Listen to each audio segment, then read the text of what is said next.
William Carter stood at the viewing window of the U.S. Concorde, watching the stars blur as the ship moved through faster than light travel. After 30 years as a diplomat for Earth, this was by far his most important mission. Humanity had spread to a dozen star systems in the last century, but now they faced a threat bigger than anything in human history. "Ambassador, we'll reach the hegemony station in 20 minutes, said Catherine Phillips, his deputy and most trusted advisor.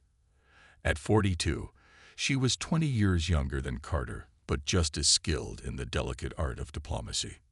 Carter nodded without turning from the window. "Is the team ready?" "Yes, sir. Major Blackwood is reviewing security protocols one last time, and Dr. Wright is making final adjustments to the translation software." Carter finally turned to face Phillips. She noticed the dark circles under his eyes. He hadn't slept well since the attack on New Haven Colony 3 weeks ago. The colony ship had been destroyed with all 6,000 people on board. The Galactic Hegemony denied responsibility, but the evidence said otherwise. "This might be the most important meeting in human history," Carter said. "We either secure peace today or we face a war we might not win." Phillips finished for him. Carter straightened his formal blue uniform. "Let's gather the team." In the ship's conference room, Major Alan Blackwood stood as they entered. The career military officer had a rigid posture and watchful eyes that missed nothing. "Ambassador, I must again express my concerns about meeting the hegemony with such a small security detail," Blackwood said. "Noted, Major," Carter replied. "But we're here as diplomats, not soldiers. Too much show of force would send the wrong message." Dr. Olivia Wright looked up from her data tablet. With her round glasses and wild red hair pulled into a messy bun, she looked more like a scattered professor than an expert in alien cultures. "I've analyzed all available data on hegemony customs," she said. "They value hierarchy and shows of respect. They'll be watching for any sign of weakness or disrespect." Carter nodded. "Then we'll give them neither. We show strength through dignity, not threats." The ship slowed as it approached the massive hegemony diplomatic station. The structure was like nothing humans had built, a sprawling complex of interconnected rings and spheres that housed representatives from over 300 species across the galaxy. As they docked, Carter felt the weight of humanity's future on his shoulders. Earth was counting on him to secure peace with an empire that spanned thousands of star systems. The hegemony greeting party waited in the docking bay. Tall, blue-skinned beings with 4 arms and elongated heads.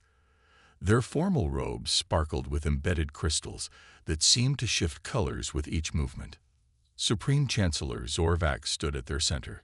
7 feet tall and adorned with ceremonial armor that highlighted his status, he looked down at the human delegation with 6 yellow eyes that blinked in different patterns.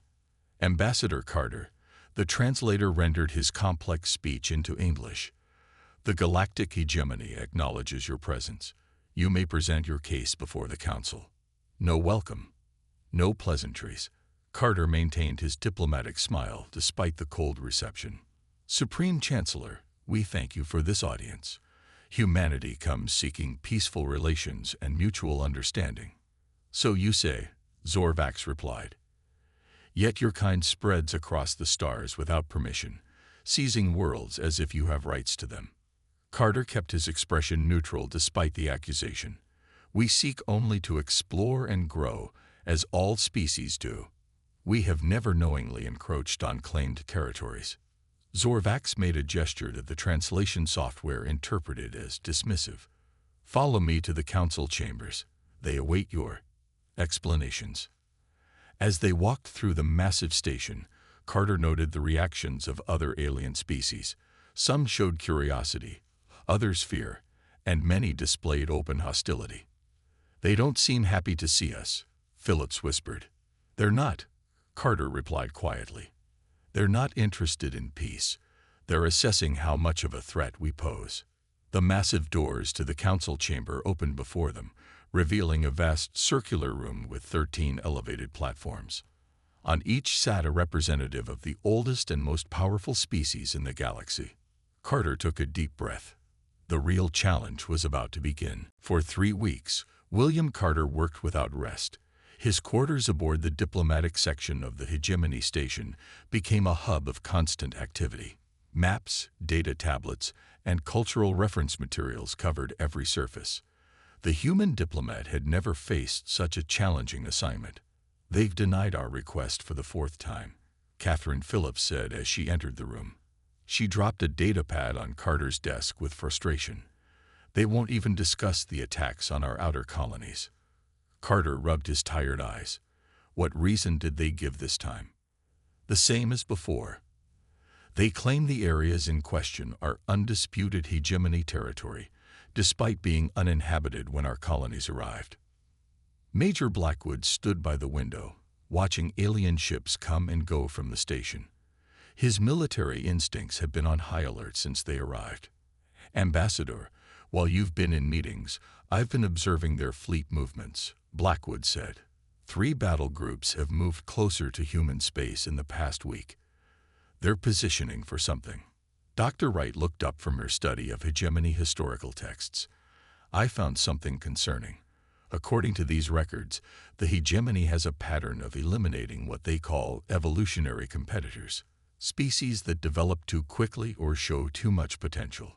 Like humans," Phillips said quietly. Carter paced the room. "We need to change our approach. The formal diplomatic channels aren't working." Over the next days, Carter began meeting with representatives from smaller species within the hegemony. Many were surprised by his interest in their cultures and concerns. He learned that dissatisfaction with hegemony rule was widespread, but rarely voiced. The representative from Teller, a small reptilian being named Kex, became particularly helpful. "Your approach impresses me, Ambassador Carter. Most new species try to deal only with the Council. Every voice matters in true diplomacy," Carter replied. "Tell me, how does the Council really make decisions?" Kex looked around nervously before answering. "The Council meeting is for show. The real decisions happen at the Chancellor's private gatherings. You need an invitation to those." Carter used this information well. He arranged a demonstration of human art and music that intrigued a council member enough to earn such an invitation. At the gathering, Carter surprised everyone by speaking bits of several alien languages and showing knowledge of their customs. Chancellor Zorvax watched these developments with growing concern. "The human is building alliances," he told his advisors. "He must be contained." Meanwhile, Major Blackwood had been gathering intelligence through the station's public networks. He discovered that hegemony ships had indeed attacked human colonies, but officially these attacks were classified as quarantine enforcement. "They've already decided to contain us," Blackwood told Carter during a private meeting. "These diplomatic efforts might be pointless." "No diplomatic effort is ever truly pointless, Major," Carter replied. "Even when peace fails, what we learn helps us prepare for what comes next." Dr. Wright made another disturbing discovery. According to these texts, the hegemony has cataloged humans as aggressive expansion profile type 3, the same classification they gave to species they later eliminated. Despite these challenges, Carter managed to secure a formal hearing before the full Council of 13. It would be humanity's chance to present a comprehensive peace proposal. The night before the hearing, Carter received an urgent message from Earth. 3 more human outposts had been destroyed by unidentified ships. Thousands of people were dead. "Should we mention the attacks at the hearing?" Phillips asked as they prepared their final presentation. Carter's expression hardened. "Yes, but not as accusations, as evidence of why peace between us is necessary." As they made final preparations, Carter received another message. This one came from Kex, their Tellarian ally. "The Council has already decided." The message read, "Tomorrow is merely a formality. Prepare accordingly." Carter stared at the message for a long time. Then he opened a secured communication channel to Earth. "This is Ambassador Carter. Inform the Defense Council. Activate Protocol Prometheus. Authorization Code Carter Delta 79. The diplomatic option is failing." Phillips looked at him with concern. "What does that mean?" It means we prepare for the worst while still hoping for the best, Carter said as he reviewed their presentation one final time. Tomorrow will decide the future of humanity, one way or another. The council chamber fell silent as William Carter finished his presentation. For 2 hours, he had laid out humanity's case for peace. He showed star maps of human territories that carefully avoided claimed hegemony worlds. He presented trade proposals that would benefit both sides. He even offered to share certain human technologies in exchange for hegemony knowledge. Carter stood tall before the 13 massive seats arranged in a half-circle above him. Catherine Phillips, Major Blackwood, and Dr. Wright stood behind him, faces carefully neutral despite the tension in the room. Chancellor Zorvax rose from the center seat. His 6 yellow eyes blinked in sequence, a sign of displeasure that Dr. Wright had taught them to recognize. The Council has heard the human petition, Zorvax announced. We find it insufficient. Carter maintained his diplomatic composure. Chancellor, might I ask what aspects of our proposal require improvement? A ripple of surprised murmurs spread through the watching aliens. Few species dared to question the Chancellor's pronouncements. Improvement? Zorvax's voice carried a dangerous edge. There can be no improvement to a fundamentally flawed premise. Humanity believes itself entitled to expand across the stars as it wishes. We seek only peaceful coexistence, Carter replied. Enough pretense. Another council member rose. Dravkor of the Silicon Dominion. Show them what we know. A large holographic display appeared in the center of the chamber. It showed footage of human colony ships and outposts. Then it showed those same locations being destroyed by hegemony warships. These actions were necessary containment measures, Zorvax stated coldly. Your species spreads like a disease. You consume resources at unsustainable rates. You adapt and change too quickly. The hegemony has maintained galactic stability for 10,000 years by containing threats like humanity. Phillips stepped forward. Those colonies had peaceful settlers, families, children. Over 12,000 humans died in those attacks.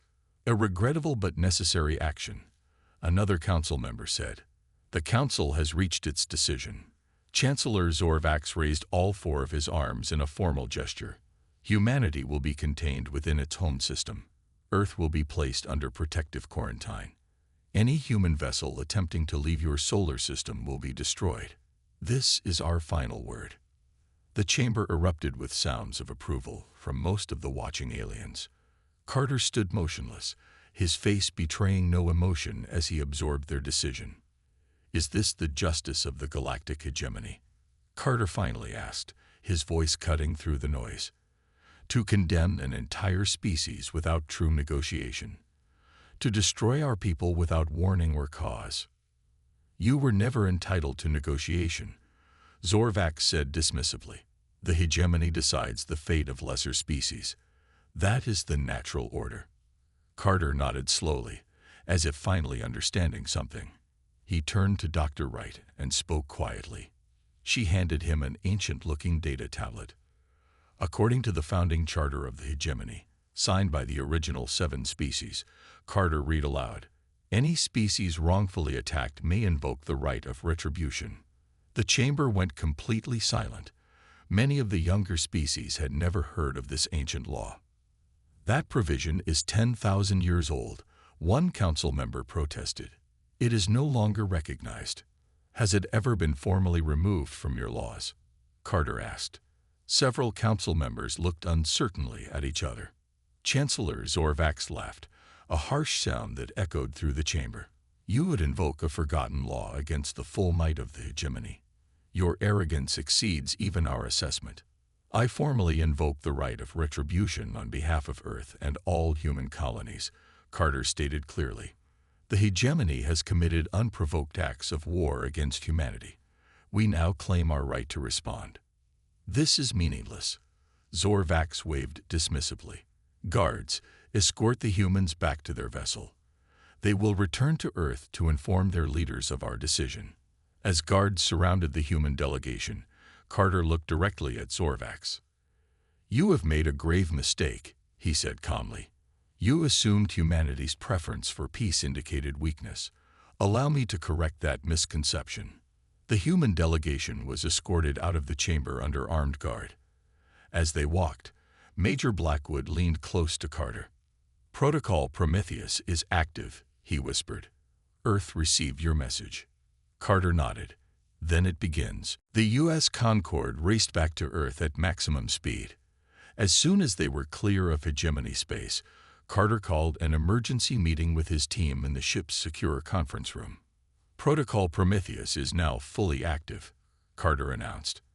"I've spent the last 10 years preparing for this possibility." Major Blackwood looked at him with new respect. "You never truly expected peace, did you?" "I hoped for it," Carter corrected. "But I prepared for war." "Catherine, show them." Phillips activated a holographic display showing a map of the galaxy.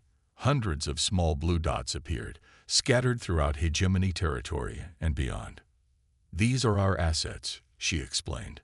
"Diplomatic contacts, informants, sympathetic aliens, and human agents placed in key positions throughout the galaxy.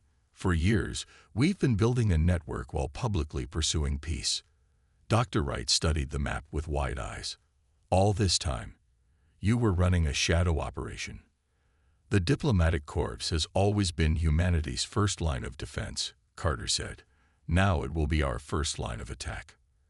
As the Concorde approached Earth, Carter sent advance messages to key government and military leaders.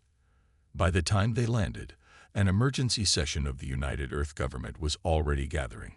Carter stood before the assembled world leaders in the Great Hall in Geneva. The massive chamber was packed with government officials, military officers, and emergency session delegates from all Earth nations and colonies. "The galactic hegemony has rejected peace," he announced. "They have admitted to attacking our colonies and have declared their intention to confine humanity to our home system." Angry shouts and cries filled the hall. "What options do we have?" asked President Rivera of the United Earth Government. "Their military force vastly outnumbers ours." "Numbers aren't everything," Carter replied. "For the past decade, I've implemented a contingency plan called Protocol Prometheus. While pursuing genuine peace efforts, we've also been gathering intelligence, placing agents, and identifying weaknesses in the hegemony structure." He turned to Major Blackwood, who stepped forward with military precision. "The hegemony has superior numbers and technology," Blackwood stated, "but they have critical weaknesses. Their command structure is rigid and slow to adapt. Their supply lines are vulnerable. And most importantly, many of their subject species resent their rule." Catherine Phillips took over. "We've already activated our network of contacts throughout hegemony space. Within days, they'll begin disrupting hegemony operations and gathering more intelligence." "What about their planned attack?" asked Admiral John Miller of the Earth Defense Fleet. Dr. Wright decoded their military communications, Carter explained. "They plan to launch what they call a preemptive pacification strike against Earth within 3 months. They believe we need time to digest their rejection before we become dangerous." "Their mistake," Blackwood added. President Rivera looked grave. "You're suggesting we strike first." "I'm suggesting we fight in ways they cannot anticipate," Carter replied. "The hegemony expects either submission or a direct military response they can easily crush. We will do neither." Carter stepped to the center of the hall, his voice reaching every corner. "Citizens of Earth, we offered peace and were met with contempt. We extended friendship and were answered with violence. Now we will show the hegemony what happens when humanity is pushed too far." The hall erupted in applause and shouts of approval. As the meeting continued, Admiral Miller approached Carter privately. "We've been developing technologies we kept hidden from all alien observation. The hegemony has never seen our true capabilities." "Good," Carter nodded. "They believe us to be primitive. Let's use that misconception against them." Later that night, Carter stood at the window of his office, looking up at the stars. Catherine Phillips joined him. "It begins tomorrow," she said quietly. "Are you ready for this?" "No one is ever ready for war," Carter replied. But the hegemony has forced our hand. They believe humans are just another species to be contained or eliminated. They're about to learn how wrong they are. Across Earth, military forces mobilized. In space, hidden human fleets emerged from concealed bases. And throughout the galaxy, Carter's network of agents prepared to strike. Admiral Samantha Reeves stood on the bridge of the dreadnought Retribution, the largest warship ever built by human hands. Until 3 weeks ago, the ship had not existed in any public record. Now it led a fleet of 50 vessels toward Arcturus Prime, home to the hegemony's largest shipyards. "All ships report ready, Admiral," her first officer said. "Signal the fleet. Operation Firestorm begins in 5 minutes," she ordered. Meanwhile, in a secure command center beneath Geneva, William Carter monitored the operation alongside Earth's military leadership. Dozens of screens showed fleet positions, intelligence reports, and communications from agents across the galaxy. "The hegemony still has no idea we're coming," Major Blackwood reported. "Their early warning systems along the Arcturus approach are disabled thanks to our agents." Carter nodded. "Admiral Reeves knows what to do." In deep space, the human fleet emerged from faster-than-light travel just outside the Arcturus system. The massive shipyards came into view, sprawling space structures where the hegemony built the vessels they used to dominate the galaxy. On the Retribution's bridge, Admiral Reeves gave the order. "All ships, deploy blackout missiles." Sleek black missiles launched from the human vessels, streaking toward the system's communication relays. They detonated in silent flashes, releasing electromagnetic pulses that disabled all communications in the system. "They're blind and mute," Reeves said with satisfaction. "Begin Phase 2. The human fleet split into 3 attack groups. They approached the shipyards from different vectors, using tactics never before seen in galactic warfare. Instead of the rigid formations favored by hegemony forces, human ships moved in seemingly chaotic patterns that were actually carefully coordinated. The hegemony defenders were caught completely unprepared. Their commanders tried to organize a response, but without the ability to communicate with high command, they had to make decisions on their own, something their rigid military doctrine had never prepared them for. Admiral Reeves watched as the first hegemony defense vessels exploded under concentrated fire from her ships. "Target the construction base," she ordered. "Disable, don't destroy. We want those ships." Back on Earth, Catherine Phillips entered the command center with urgent news. "William, it's working. Reports are coming in from across hegemony space. The fringe worlds are declaring independence. 3 sector governors have denounced the central government. The Sylvan Concordance is mobilizing its fleet, though they haven't declared which side they're on yet." Carter smiled for the first time in weeks. "The hegemony is built on fear and rigid control. Remove those, and it begins to crumble." At Arcturus Prime, the battle was turning into a rout. Human ships moved with unpredictable agility, striking key targets and then changing position before hegemony gunners could lock onto them. Advanced human shields absorbed energy weapons that should have destroyed them. "Admiral," a sensor officer called out, "large hegemony fleet incoming. At least 200 vessels." Admiral Reeves remained calm. "Right on schedule." They responded exactly as General Blackwood predicted. "All ships prepare to execute Thunderbolt maneuver."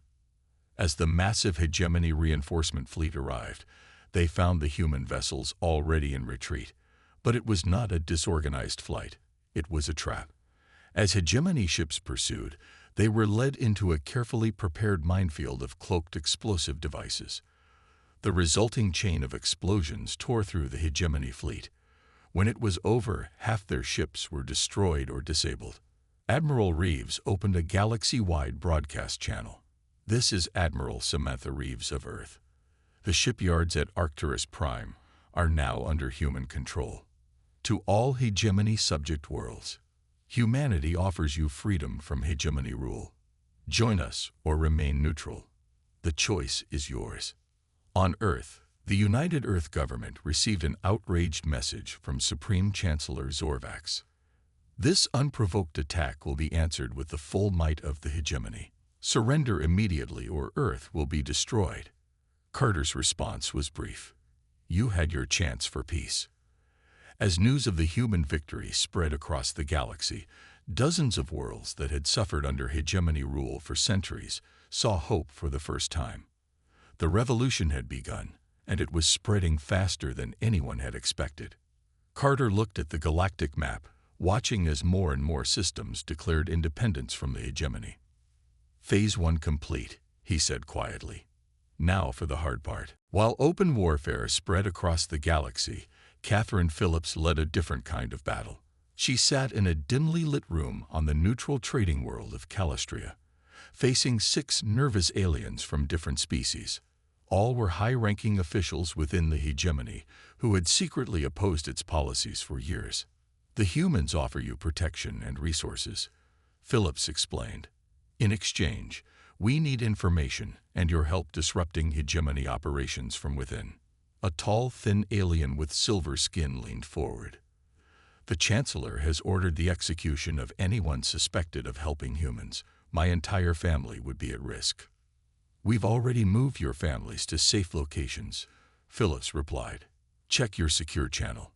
The coordinates are there. Across the table, a reptilian alien nodded slowly.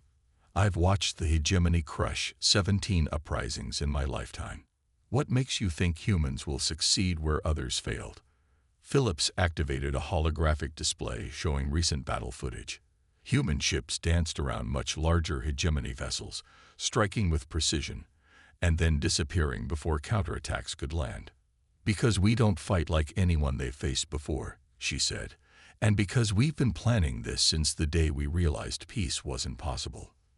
Meanwhile, in what had been hegemony-controlled space, General Alan Blackwood led a ground assault on a key communication hub on the planet Vega II. Human soldiers moved in small, adaptive teams, using tactics that confused the hegemony defenders who were used to fighting against large, organized formations. They're retreating, General, reported a squad leader. Blackwood nodded. Secure the command center. We need those communication codes intact. Back on Earth, Carter met with representatives from the Sylvan Concordance, a powerful but secretive alliance of species that had long avoided hegemony control. For the capital world of the hegemony glowed like a jewel in the darkness of space. Massive orbital defense platforms surrounded the planet. Hundreds of warships patrolled in careful formations. No enemy force could possibly break through such defenses, which was exactly why Carter didn't try. Are you sure about this? Catherine Phillips asked as they prepared to board the small, unmarked transport ship. Carter adjusted the formal diplomatic robes he wore, exact copies of those worn by high-ranking hegemony officials. Admiral Couture's access codes will get us through the outer security. After that, we'll need Dr. Wright's expertise. The small team gathered in the ship's main cabin. Carter, Phillips, General Blackwood, Dr. Wright, and 6 Special Forces soldiers disguised as hegemony guards. They had trained for weeks for this mission. Remember, Carter told them, this is not a military strike. We are here for one thing only: the information in the archive of Dominion. As their ship approached the planet, hegemony patrol vessels moved to intercept them. Carter calmly transmitted the diplomatic codes provided by Admiral Couture.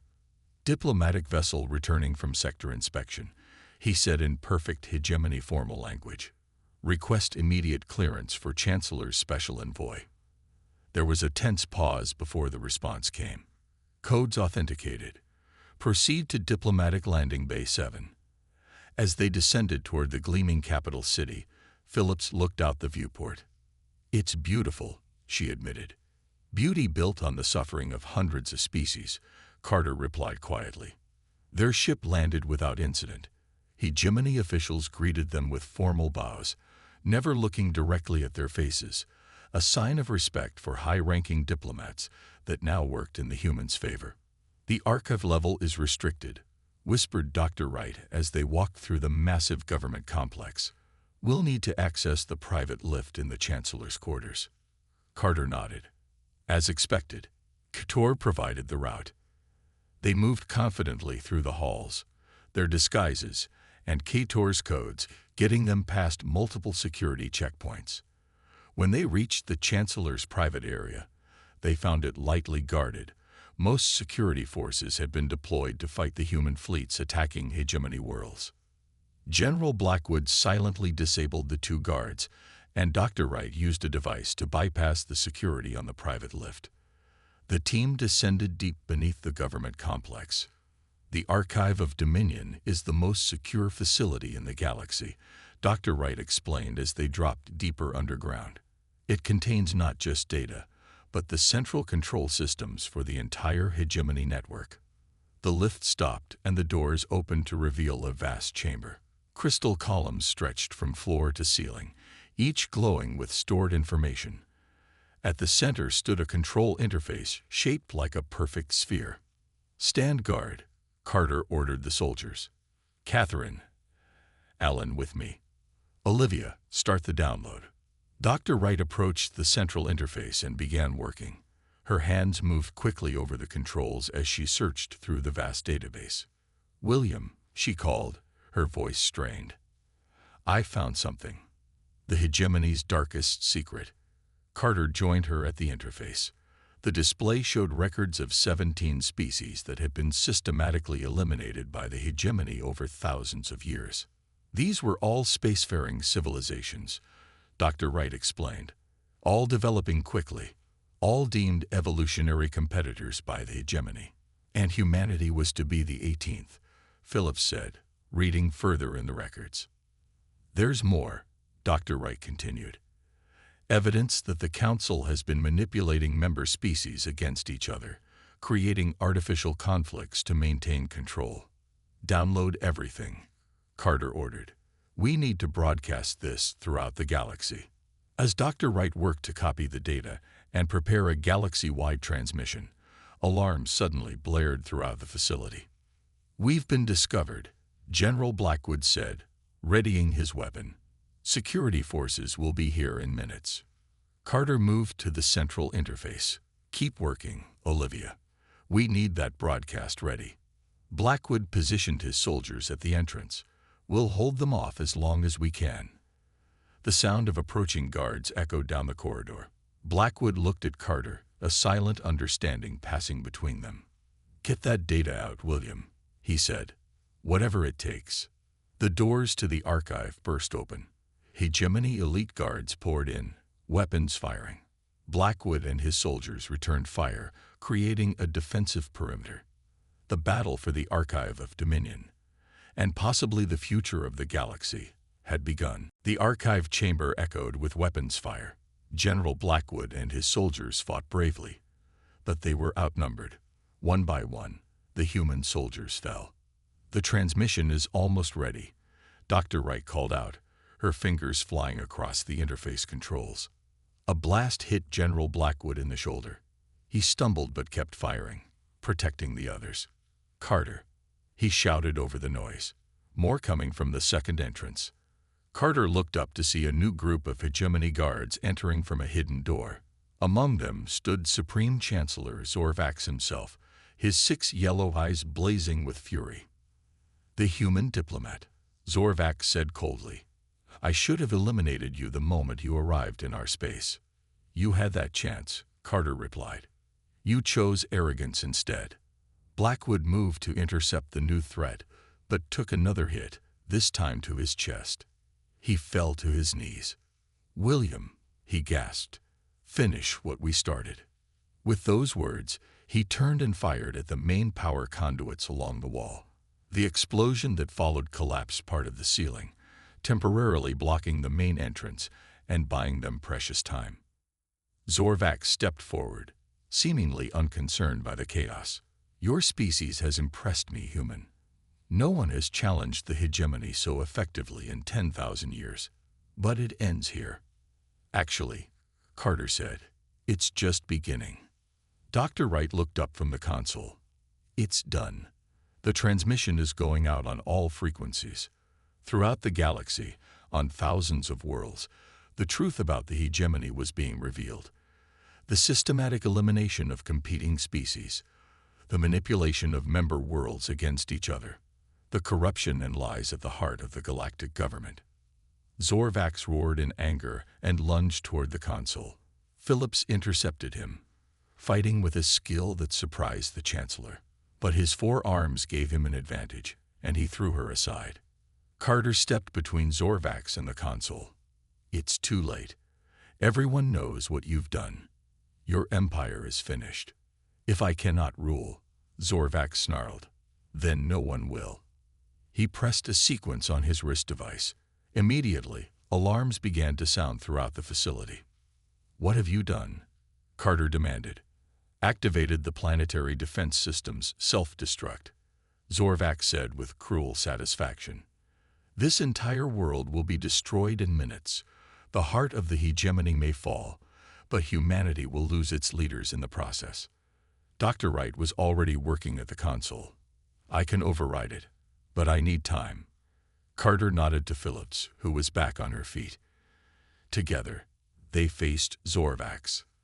The Chancellor was a formidable fighter, his forearms wielding both traditional weapons and energy blades. The battle was fierce but brief. Working together, Carter and Phillips managed to force Zorvax back. A blow from Phillips sent him stumbling into one of the crystal data columns, which shattered on impact, shards piercing his body.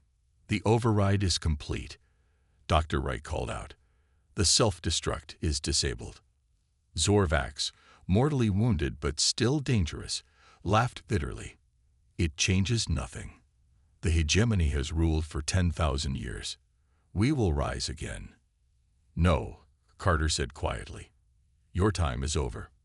All around them, the facility began to power down as rebellions broke out across the capital.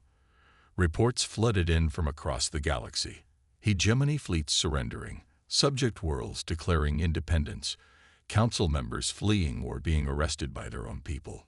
1 year later, Carter stood in the newly established Galactic Senate on Earth. Representatives from hundreds of worlds, including former hegemony species, gathered to build a new interstellar community based on equality and mutual respect. Catherine Phillips, now Earth's chief representative, joined him on the observation deck. The last hegemony holdouts surrendered yesterday, she said. The war is officially over. And now the real work begins, Carter replied. Was it worth it? She asked. All the sacrifices, Blackwood, and so many others. Carter watched as former enemies engaged in peaceful debate below them. Species that had been at war for centuries now worked together to solve common problems. Ask me again in 1,000 years, he said, but I think we've made a good start. Together, they watched the birth of a new galactic order, one founded not on domination, but on the principles that humanity had offered from the beginning: peace, cooperation, and respect for all.